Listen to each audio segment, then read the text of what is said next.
Hi everyone, it has been about a year and a half since I've done this. Name's Krazy Dom, K-R-A-Z-Y. Welcome to this YouTube channel. So basically before COVID, I was up to 17 cities traveling this country, and now we're back. We are back. It's been a long year and a half. Much has changed. I basically went from a company driver to a lease operator, got to know that life a little bit differently within my job. And it's been rough. I think it's been rough on all of us, but we are back. My traveling's back, not to the fullest extent. We still gotta wait for the big cities like LA and New York to be back to normal, but most of the small cities, like here, right now, Portland, Maine, pretty much, if not 100% normal, 95, 97% normal. That's good enough for me. I got sick and tired of just waiting around the house. Chilling with my parents, that's fine. Chilling with friends is fine. But you know what? Going to different cities, that's my passion. And now we are back, ladies and gentlemen. So, this is a video review. What is there to talk about Portland, Maine? Well, for one, as you can see behind me, they are very into their architecture. Nice statue. Well, it's not really a statue, but... So, what is there to say about Portland, Maine? Well, first of all, I enjoyed myself. They are very, very specialized in their seafood. And one thing I've noticed that when I travel, mostly food is a big indicator as to what the culture of the city is like. I mean, it would make sense that a town called Portland, you know, the ports for the boats, that's why they call it Portland, specializes in scallops, lobster rolls, crab, sushi, anything fish and under the water. This place is legit in that. It is so fresh, the fish, and so amazing. I was basically chowing on that all weekend long. I was here for 5 days, and I must say, it was very tasty. Now, this spot is basically the opposite of when I was in Columbus, Ohio. Columbus, Ohio was more, because it's more Midwest, no ports there in Columbus, obviously. It's more tailored towards American food. Things like burgers, ribs, hot dogs. Not that you can't get that here, okay? It's not that you can't get it here. It's not, well, it's not really bad. They just don't specialize it as much. It's not as advertised. Same thing if you go to Columbus. Yeah, you can get a nice fish meal, but it's nothing like this. Trust me. Don't eat fish in Columbus, and be very weary when you eat American-style food here in Portland. All right, but it's decent enough. But yeah, they have amazing sushi, amazing lobster rolls, amazing crab rolls. Oh, I love the food here. And there's a lot of restaurants. A lot. And I noticed with the restaurants and the stores that you shop here, everything about Portland is about originality, I've noticed. Not too many major marketing type of corporations running the show here. So it makes Portland so unique. You know, I saw like only one McDonald's, one Subway, about 3 Starbucks, 1 Dunkin' Donuts. And as far as restaurants are concerned, that's pretty much it. Like every single restaurant you go to here in Portland, Maine is like all original here. Like if I told you some of the restaurants, you would never hear the names. You can only get them here, and the originality. Even the stores where you go shopping, whether it be for your pets, for yourself, with clothing, perfumes, everything's original here in Portland. There's really not many, well, let's just call them brands, get it, that exist here, but it's the originality that counts and what makes this city unique. That was, well, to me, an eye-opener, but also a good thing. Another thing is Portland is a very resilient city. They have a lot of history involving the Civil War, I think. It was the Civil War, and during the American Revolution, George Washington set up a few cannons to defend this place. And also, sad story, now I would know this because I took their bus tour. You get to Portland, like if you see behind me, notice how that building's made of brick?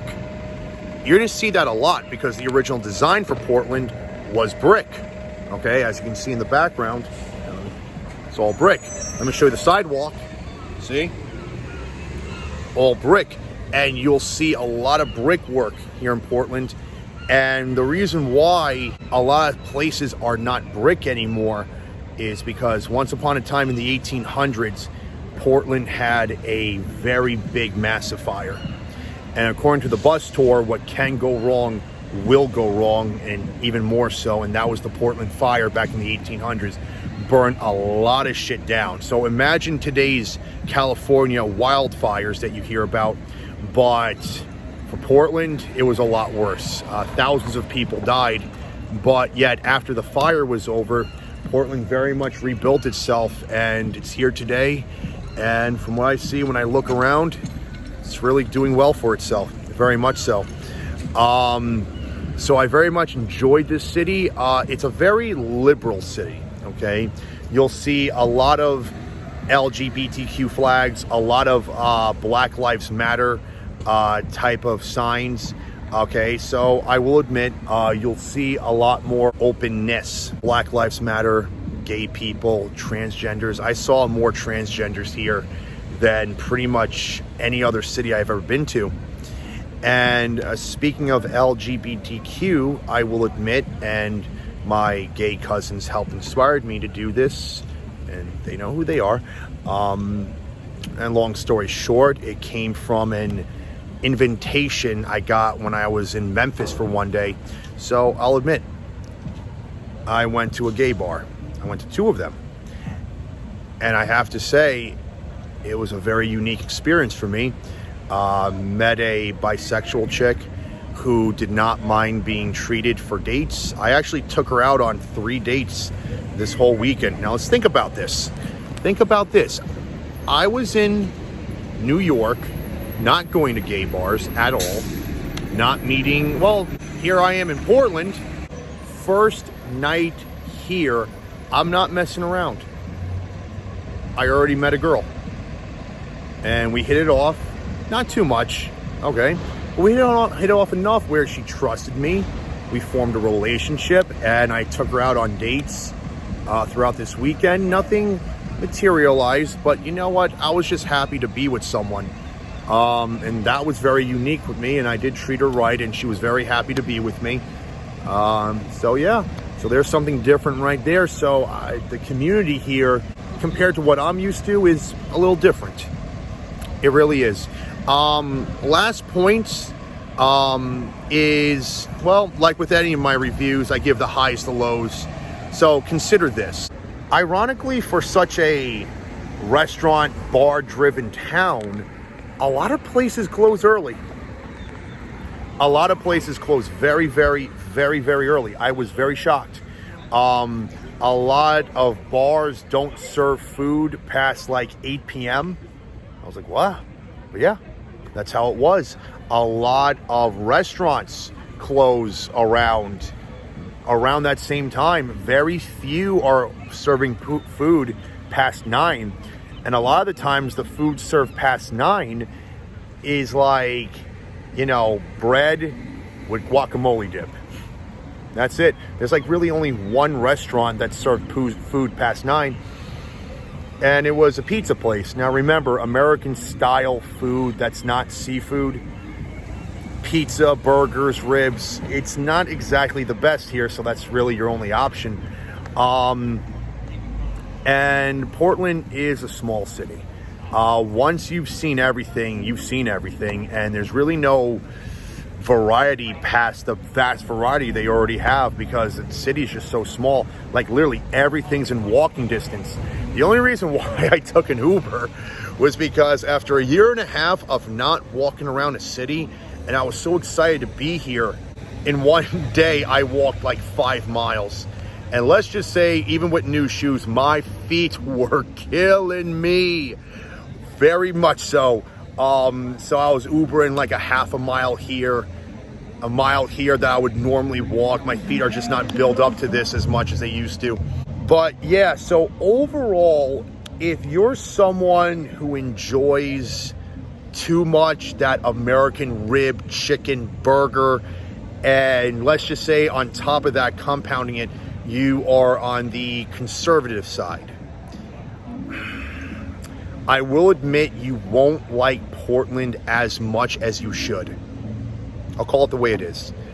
So if you're the type of person that's from a big city like New York, yours truly, who's used to getting things food-wise past 8 p.m., that is a bummer as well. And when you're scheduling dinner, it's kind of difficult, especially when late night activities, like I do MMA, for example. Yeah, you get out of class at 7:30 p.m. and you now have like nothing more than an hour and a half to get something to eat after class. So you got to schedule around that, and it sucks sometimes. And the city is small enough where I could see this city like a lot of other small cities, where you have to really learn how to enjoy what's here. Otherwise, you'll get burnt out too quickly. Cities like Indianapolis, Cheyenne, Tampa, for example, and there's some other small, like Charlotte, small cities where you gotta really enjoy the scenery and really enjoy what you have, because if you run right through it, I mean, 2 days is all you need. That's how small Portland is. But I must say, this place is like, for those of you who have kids, your toy box. Like, imagine a 2 foot by 3 foot by 4 foot toy box.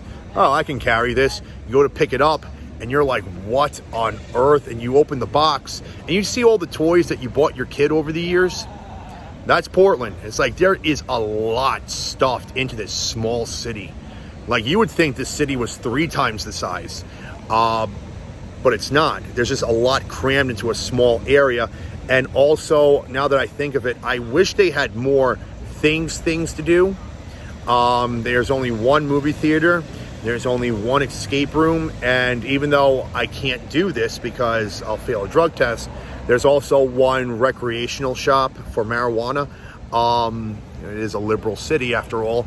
And as far as things to do, you really got to find some place that has your hobby. And I can promise you, it's really only one place that has your hobby here. There's really not too much to do. It's not a vast variety. That's pretty much it for Portland, Maine. Overall, I very much enjoyed my stay here. People are very friendly, including the gay community. That's very friendly here. I got to meet a lot of new people. Got to meet a girl, a bisexual chick, who I got to go on a date with multiple times when I was here. That was a new experience. Lots and lots of restaurants. If you're into seafood, this is the spot, and the seafood is top-notch. I loved it. So I recommend the visit to anyone here. Okay, so basically, if you're new to this channel, and I'm thinking a lot of you are, because I don't have many subscribers, but I'm doing this for fun. My name's Krazy Dom, Krazy, and the way this is going to work from now on, based on how the internet has changed, we have this thing called TikTok.